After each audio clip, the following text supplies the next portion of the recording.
Now back to the Dana Barrett Show here on WGST.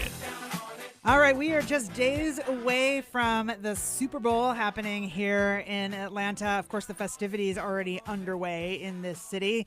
Hopefully you've had a chance to, I don't know, maybe get out and see something. There's lots of music and fun and activities all around town. We thought we should join in the fun, so we're going to talk sports a little bit right now, which I always need help with because when I try to talk sports, sometimes I sprain something right away. So I've got Jill Magee joining us in the studio. She is a sports performance specialist in town in particular for the Super Bowl. Yes. Jill, thank you for being here. Thank you for having me. So listen, first of all, can you explain a little bit about what you do? I do. So the sports performance realm kind of has a big thing. I personally individually work with the athletes on their on-field performance and, like injury prevention. Okay. Stuff like that. And I watch their biomechanics. So I'm kind of the nerd part. Nice. The sports science part. I get to have all the fun of like the interaction with the athletes and stuff. I work mainly NFL. So then for 15 years kind of been behind the scenes on making them perform good. So all those great plays and all the stuff and keeping them on the field is what I do. So all right, so let me understand a little bit how this works, because do you always sort of evaluate all the players, or do you only look at somebody when they're struggling in some way? I tend to, honestly, a lot of them come to me when they're struggling. Okay. But if I can get them prior to that, so working with agents and and people that are bringing up the athletes, trying to start at lower levels, college, high school, educating them on how they should be.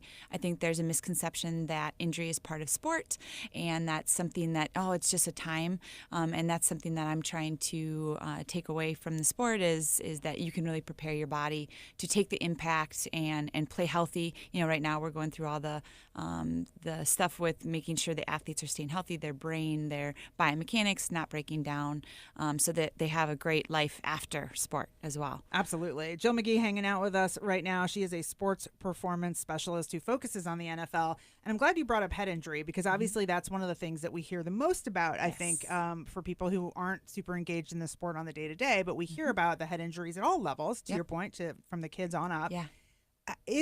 Are there sort of things that the athletes can do to sort of still be in the game, but maybe avoid some of that? It's, and when we're starting, there's the Heads Up program in the youth sports. And I know I have 2 boys that are in sports. And I think sometimes dealing with the athletes at levels and some of my retired athletes they're going, I think that's a scary thing to see them going through some memory loss, see them going through stuff. So, So having my own children and not wanting them to follow in those footsteps, making sure that they're hitting. Rugby is a great sport to mimic. They don't have a helmet, so they don't lead with their head. So a lot of that is taken away. So I think there's options, and there's so much awesome science going on behind it that we now know that there's a problem, that we can fix it. So that whole idea of like sort of putting your head down and charging forward and hitting with your head, obviously that's a bad thing. Okay. And they're kind of allowed to do it because of the helmet is there. Of course, that's protecting the skull, but it doesn't. The brain is floating in.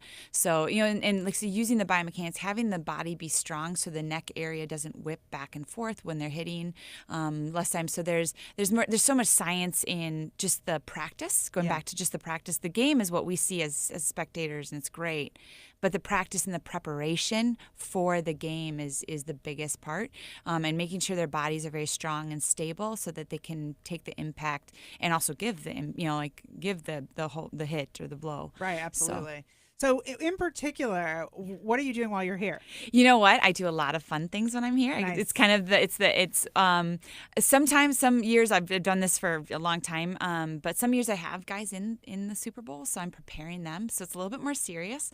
Unfortunately, this year I don't. None of my athletes. Fortunately, I mean, you get to have fun. But I get to have fun, and I get to right now. It's the networking. It's everyone is here. Honestly, everyone is here. So from coaches from all the teams. They're enjoying. They're doing. You've got Media Row. You've got all of the awesome things going on, and so much education. This is where everyone is. Yeah. So I've learned in the past, you go where everyone is to make a change. So we get to this is the only year I actually had a couple athletes not recognize me last night. Like I am totally never in a dress or anything, but they're like, I was definitely in cocktail attire last night and stuff like that. So the fun meetings, but then you get serious with. We have a really great women's event for women in football. We're trying to really integrate that right now. That's a big push. Getting more women involved at a lower level so that they can be educated and be great coaches, not just because they're women, but just be great coaches in the NFL and have that knowledge and experience on the lower levels coming in. So we're doing a lot of that. So I get to be really part of that because I've been there with, like in the meetings where there's thousands of men and there's like 2 women. So it's really great. Nothing against that. It's just the sport, but we're getting there. And so it gets to be a fun events that a lot of my players are here doing appearances. So I get to I travel a lot. So for them for us all to be in one area then I can do stretching and stuff like here. So we get to start off the next season for their stuff like right now. Yeah. So because the preparation for next season starts now for them, of even course, though there's 2 teams. They all want to be in next year's Super Bowl. Yes. Yep. That's the goal. Yeah, that sure. ring. All right. So listen, we talked about head injuries, but there's obviously a lot of other kinds of injuries that happen that are career ending for professional sports at all. I mean, across all the sports. Yes. But football in particular. I feel like, and again, not somebody who's super close to the sport, but I know people who have been knocked out of the game for their lives because of knee injuries or torn ACL, things like that. Are there different ways that they run, exercise, warm up that deal with some of those type of issues? Yes, and that's what we're really trying to. That's where the really cool, like the nerdy people like me get to come in and kind of break it down. There's one of the biggest things in business and everything is that's how we've always done it. Yes. And that is wrong. And, so I am trying to, and that would be wrong. And I'm trying to be that voice that says, if we do this, and so let's take an O lineman, for example. If you're an O lineman, you're just going to have bad knees.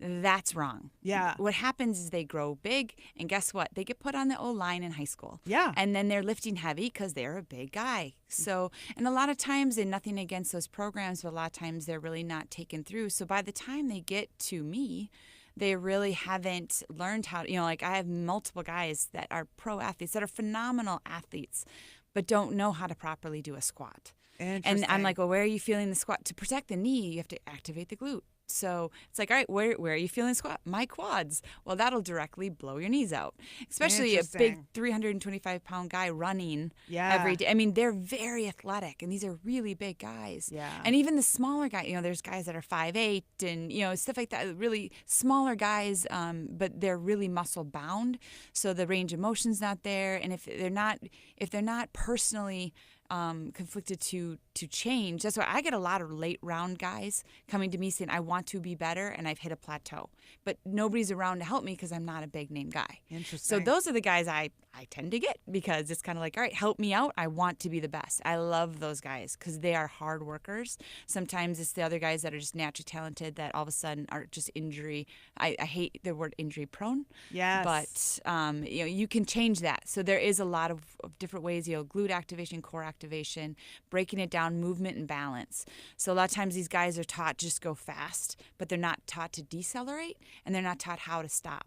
So when you learn how to stop with your body, once again, that leads all the way up the chain to the head, to the feet, to the knees, everything. And you can really stop. Now, there's different parts where if you get hit, but stepping out and blowing your ACL out because you took a step, that is definitely related to training. All right, Jill, listen, one last thing before I let you go. For all the weekend warriors, kind of like myself, who just sort of engage in running on the weekends, maybe doing a 5K or playing a sport, softball or whatever it is the same advice true? Like, it's not just that you're getting older or whatever? No, like there are no age. Yeah, no age. I don't let people talk about age because I mean, I've literally had, I work with ultra runners and I work with Olympians and I like all those people because too, that's not their full-time job. My football players, it's their full-time job. I can be them with them 24/7 and we are thinking about biomechanics. But the regular person's sitting all day. So good, a hip flexor stretch that it activates the glutes. So getting through, I always say purposeful movement. So you're going to work out or you're going to prepare for your race and you're kind of like stretching.